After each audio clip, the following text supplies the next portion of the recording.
Assalamualaikum warahmatullahi wabarakatuh. Nama saya Nurul Hidayati. Di sini saya akan menjelaskan uji asumsi klasik. Yang pertama uji normalitas, yang kedua uji multikolinearitas, dan yang ketiga uji heteroskedastisitas. Baik, di sini bisa kita lihat dulu ini datanya di Excel, kemudian kita ke SPSS. Nah, yang pertama di name, kita tulis dulu X1-nya, kemudian X2, enter, kemudian Y.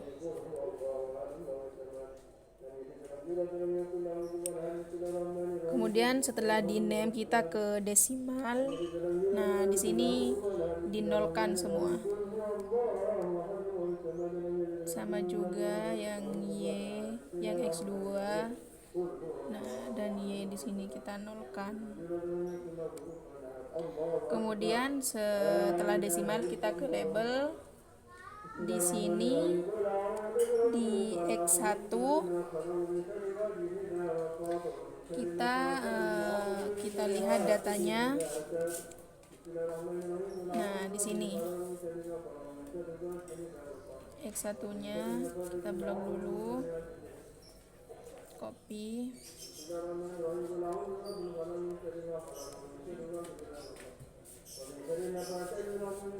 Nah, di X2 balik ke datanya.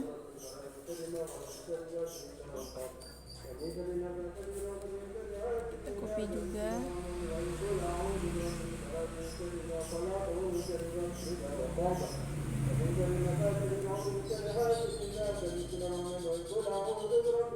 Kemudian di Y, nah, kita balik lagi ke datanya, di copy juga.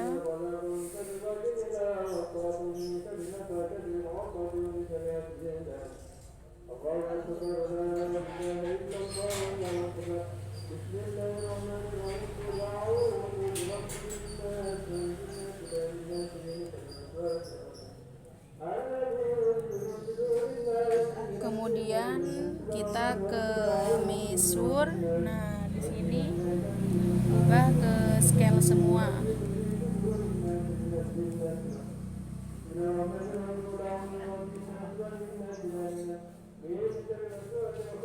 Kemudian ketika ini sudah semuanya, kita ke data view.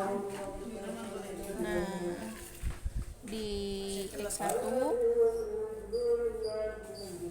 kita lihat ke datanya. Nah, kemudian kita copy skor yang X1.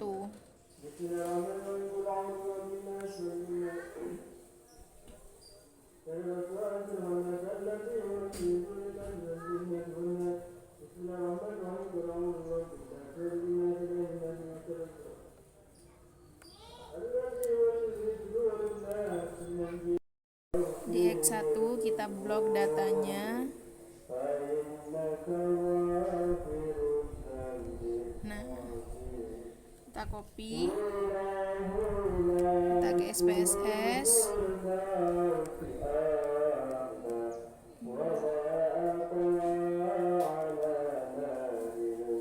Nah, kemudian di X2 kita kembali lagi ke datanya,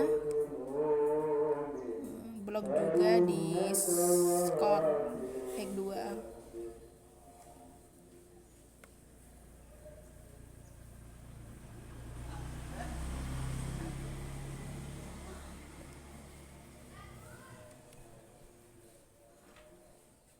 Kemudian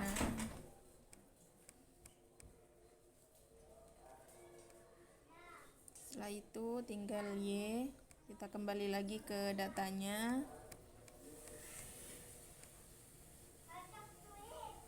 kita blok kembali.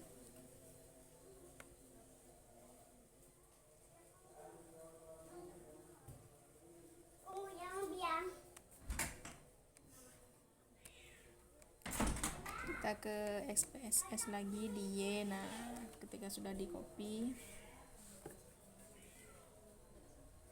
sini kita ke analyze, kemudian kita ke registration. Nah, di linear kita tekan. Nah, kemudian Y-nya kita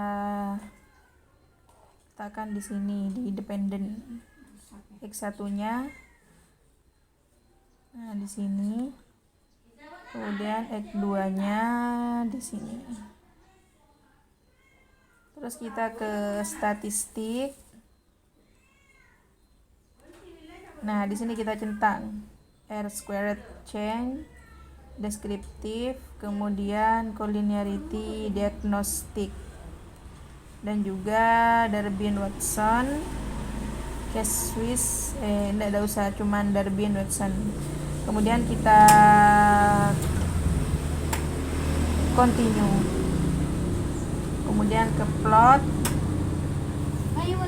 Nah, yang Y ini as receipt,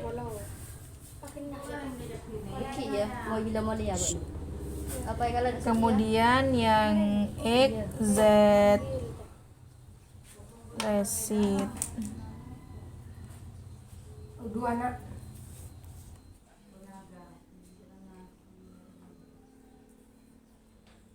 Kemudian kita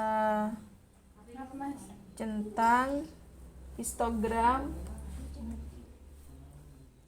continue, normal. Nah, ini kita tekan juga, centang juga, kemudian continue, kemudian ke save.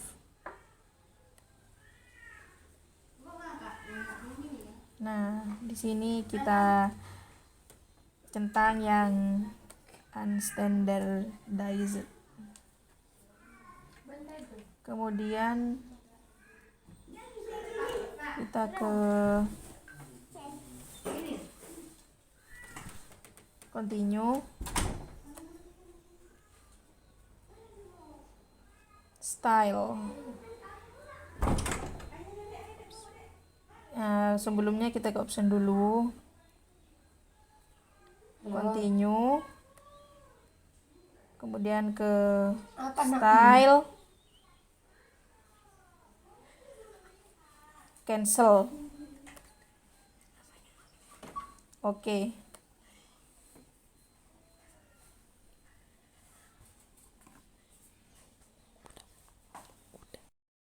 Nah, baik, di sini yang pertama kita ke uji normalitas. Jadi kan karakternya ada dua. Yang pertama, jika signifikan lebih dari 0,05 berarti itu normal. Dan yang kedua, jika signifikan kurang dari 0,05 berarti tidak normal.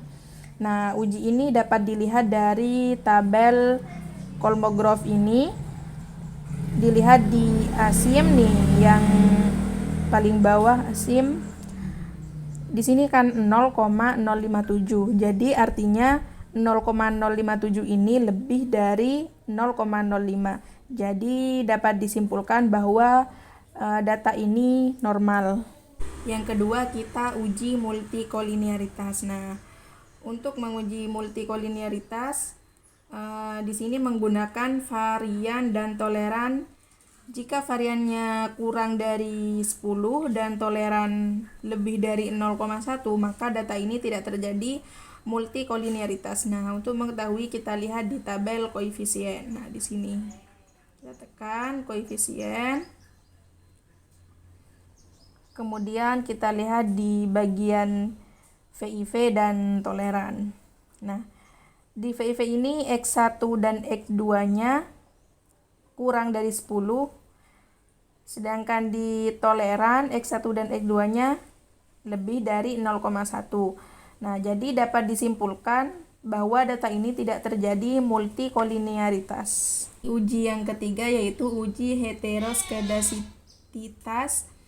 Nah, menggunakan scatter plot dengan ketentuan jika titik-titik di scatter plot ini menyebar artinya data ini normal. Nah, selain itu juga bisa dibuktikan di tabel pplot. Bisa kita lihat. Nah, di sini regression jika titik mengikuti diagonal artinya data ini juga normal di sini. diagonalnya. Mungkin hanya itu yang bisa saya jelaskan. Terima kasih. Wassalamualaikum warahmatullahi wabarakatuh.